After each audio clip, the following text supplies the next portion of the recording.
70 80 ہزار کی لیڈ سے جیت رہے تھے.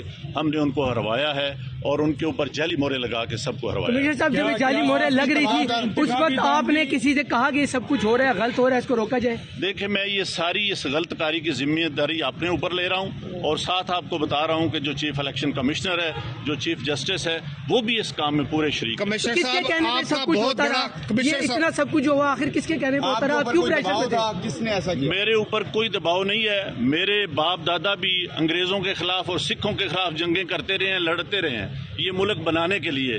اب میں اس ملک کو توڑنے کا حصہ نہیں بن سکتا. کمشنر صاحب آپ نے راول پنڈی کی بہت بڑی خدمت کی ہے، آپ نے بڑے بڑے میگا پروجیکٹ میں 24 گھنٹے کام کیا ہے.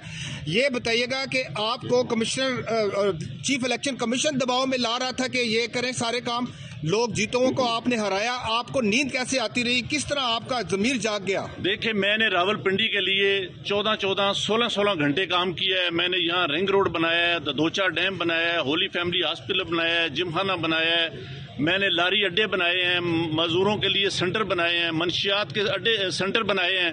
سب کچھ میں اپنے ملک کی بہتری کے لیے کرتا رہوں، لیکن آخر پہ میں نے جو اس ملک کے پیٹ میں چھرا گھونپا ہے مجھے وہ سونے نہیں دیتا. میں یہ سکون کی موت مرنا چاہتا ہوں.